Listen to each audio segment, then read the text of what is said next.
All right, everybody, welcome to our deep dive. It's going to be Bainbridge Island City Council meetings from June 2024. We are going really deep beyond just kind of the headlines into some of the hidden agendas. Yeah. Surprising decisions that could actually shape the island's future. Right. And you think about meeting minutes, you think like, oh, this is exciting as watching paint dry. Right. But trust me, there are some real gems buried in these documents. It's like doing a little detective work. Absolutely. And by carefully examining these minutes, Yeah. including those from the executive sessions, which are a little more secretive, Yeah. we can really gain some valuable insights into the council's priorities and get a glimpse of what they might have planned for the island.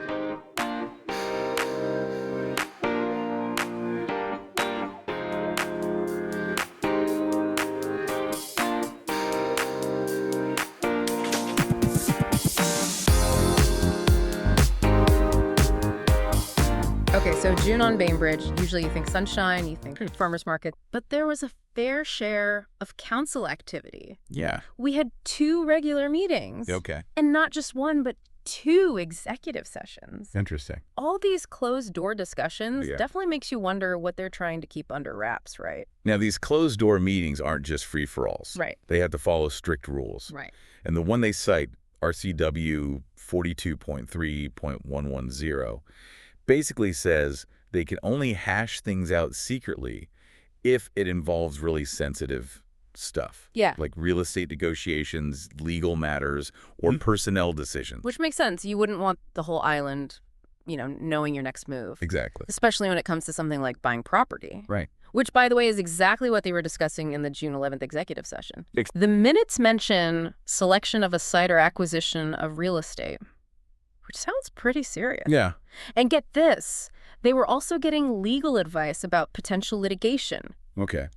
Could be related, maybe not, but intriguing nonetheless. Absolutely. Yeah. This is where it gets interesting for you as a resident. Right. Real estate decisions have a direct impact on everyone on the island. For sure. Are they buying land for a new park, affordable housing? Yeah. And then there's a potential lawsuit. Right. Legal battles can be expensive, and those costs often trickle down to taxpayers. It's your island, it's your tax dollars, so you have a right to know what's going on. Right. But just like a good thriller, Uh-huh. we're not going to spoil the ending just yet. Okay. We'll delve into the outcome of that June 11th session a bit later. For now, let's switch gears and shed some light on the public meetings. While perhaps not as secretive, Right. the public meetings are where we see the council translate their discussions into concrete actions. And let me tell you, there was no shortage of hot topics on the agenda. Is that right? We've got affordable housing initiatives, environmental concerns, and even a debate about, believe it or not, crematoriums. Yes, the crematorium discussions certainly seem to touch a nerve with residents. Oh, yeah. It highlights the challenges of balancing diverse perspectives and priorities. It really does. But Lovely. before we dive into the great crematorium debate, Okay. let's start with something a little less final. Yeah. Affordable housing was front and center in June, Yeah. with the council discussing the Finch Green project. Now, don't let the name fool you. This isn't about picking out floral arrangements. Right. This is about addressing a critical issue that affects everyone on the island, the lack of affordable housing options. And it appears the council is taking a multi-pronged approach to tackle this challenge. Okay. We see them discussing the Finch Green project, alongside plans to expand the multifamily tax exemption program, which is designed to incentivize developers to include affordable units in their projects. Right, like offering a little financial sweetener to entice them. Exactly. It's a complex issue with no easy solutions, but it's encouraging to see the council actively looking for ways to make housing more attainable for everyone on Bainbridge. Indeed, it suggests they recognize the urgency of the situation and are willing to explore various strategies to address it. And speaking of important issues, let's move on to the environment. Always a hot topic, especially on an island as beautiful and ecologically diverse as ours.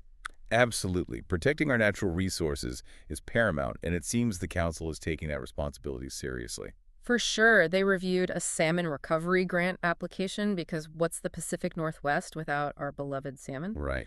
They also discussed the Madison Avenue project, which is more than just a road improvement plan. Right. It's about creating a more sustainable and pedestrian-friendly transportation system, embracing the concept of complete streets, Right. where bikes, buses, and pedestrians are given equal priority to cars. This suggests a commitment to reducing our carbon footprint and promoting healthier, more active lifestyles, which aligns with the island's overall environmental goals. Exactly, but the environment discussion took a bit of an unexpected turn when Mayor Dietz requested a future discussion on, wait for it, beaver protection. Ah, yes, our furry little dam builders. Yeah. It seems their role in mitigating the effects of climate change is gaining recognition. Yeah, who knew those busy beavers could be secret weapons in the fight against climate change? Right. It's fascinating how seemingly unrelated topics can intersect in surprising ways. Yeah. But before we get lost in a beaver dam of information, Okay. let's get back to that crematorium debate, shall we? Let's do it. Yeah, it definitely got people talking. The question wasn't just about the crematorium itself, Right. but what it represented, tradition versus progress, Right. local needs versus broader impacts. It really got to the heart of what kind of community Bainbridge wants to be. And the public comment period was a testament to that. Some residents were all for it, Yeah. citing practicality, convenience, and even the environmental benefits of modern cremation methods. Which surprisingly can be more eco-friendly than traditional burials, especially when you factor in land use and embalming fluids. Exactly. But then you had others who felt it just didn't belong on Bainbridge, worrying about property values, aesthetics, and that whole not in my backyard sentiment. It's understandable. Death is a sensitive subject, often tied to deeply held beliefs and traditions. Right. It's not just about logistics, it's about respecting the sanctity of a place. Absolutely. And it seems the council felt the weight of that decision because they ultimately kicked it down the road to the Planning Commission for further review. Yeah. So stay tuned on that one, listeners. It's going to be interesting to see how this plays out. But speaking of important decisions, the council also shook things up a bit internally. Okay. Remember that June 25th executive session we mentioned? Yeah. The one about personnel matters. Indeed, it seems they were following RCW 42.30.110, specifically the part that allows for closed sessions to discuss employee performance or fill vacant positions. Sounds like someone might be getting a promotion or a talking to. Right. And while the minutes don't reveal any juicy gossip about who's up for a raise or a reprimand, we do get a hint from the very next item on the June 25th public meeting agenda, Okay. the appointment of a new deputy mayor. Ah, so the closed-door discussions lead to a changing of the guard. Precisely outgoing, Deputy Mayor Quitsland handed the reins over to Councilmember Matthews, who will serve for the remainder of the year. Okay. It'll be interesting to see what new dynamics he brings to the table. Indeed, sometimes even a subtle shift in leadership can influence the direction of the council's freedom. A change in priorities, or even just how they approach certain issues. It's like that saying, new broom sweeps clean. Not that we're implying anything about the previous deputy mayor, of course. But it does add another layer of intrigue to the whole June saga, wouldn't you say? Absolutely. And speaking of intrigue, shall we circle back to that June 11th executive session and uncover the mystery of the land deal? Let's do it. Yeah. You know, we've talked about affordable housing, environmental concerns, even the delicate dance of death and dying. Right. But sometimes it all comes down to cold, hard real estate. A wise observation land, particularly on an island, is a finite resource, and how the council chooses to utilize that resource speaks volumes about their vision for the future. Couldn't have said it better myself. So remember how the minutes mentioned both selection of a site and acquisition of real estate.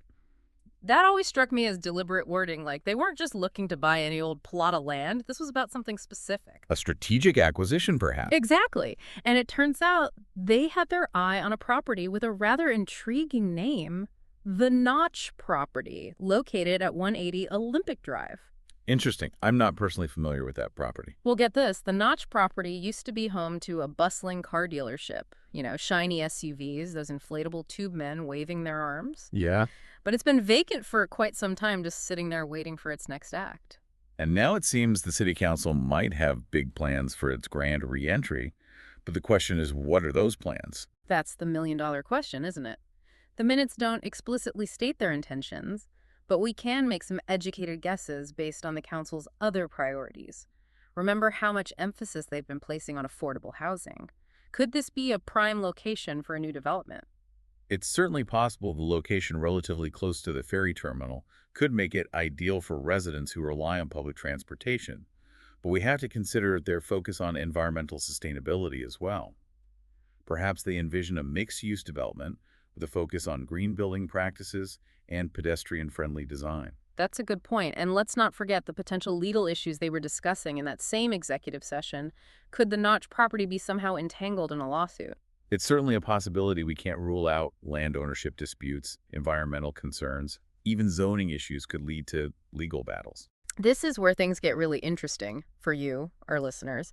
We've laid out the facts, explored the possibilities, but ultimately the fate of the Notch property remains a bit of a mystery. A mystery. We encourage you to unravel. Take a look at the property yourself. Familiarize yourself with the surrounding area. What do you think would be the most beneficial use of this land?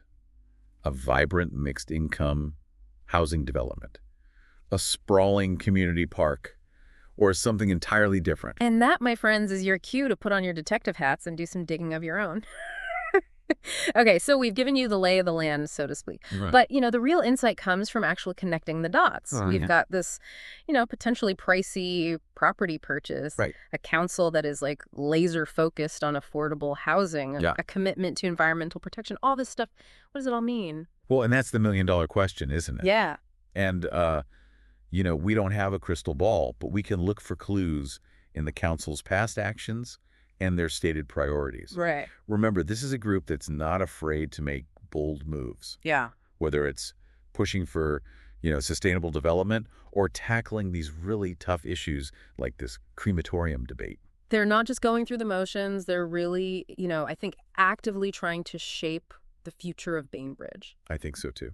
When you look at the Notch property through that lens, it becomes clear that this isn't just about adding, another line item to the city's real estate portfolio. This is about making a statement. Right. It has the potential to be a real game changer. Yeah. A concrete example of their commitment to addressing some of the island's most pressing needs. Yeah. But it also comes with risk. Yeah, for sure. Developing affordable housing can be met with resistance, Right.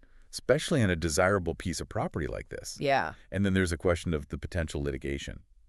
Oh, yeah, you're right. The legal wild card. We Yeah. don't know the specifics, Right. but it's definitely something to keep an eye on. Absolutely. Legal battles can be costly. Oh, yeah. They can be time-consuming, and that can potentially derail even the most well-intentioned projects. Which is why it's so important for residents to stay informed and engaged. Yes. Attend the council meetings, ask questions, Yeah. make your voices heard, because ultimately the future of Bainbridge Island is shaped not just by the decisions the council makes, but by the active participation of its citizens. This deep dive has been full of twists and turns. It has. From beaver dams to crematoriums to secret land deals. But what stands out to me is kind of the bigger picture. Yeah. It's a group of elected officials grappling with complex issues, Right. trying to find solutions that, benefit everyone. Yeah. And, leave a lasting legacy on this beautiful island we call home. And perhaps that's the most important takeaway for our listeners. Yeah. Don't just observe local government from a distance. Yeah. Dive in, engage with the process, and help shape the future of your community. It's your island, too. And on that note, we'll wrap up this deep dive. Okay. But remember, the conversation doesn't end here. That's right. Keep exploring, keep asking questions, and keep an eye on that Notch property. Something tells me this is just the beginning of a very interesting story. I think you might be right about that. All right. Thanks for listening, everybody. Thanks, everyone.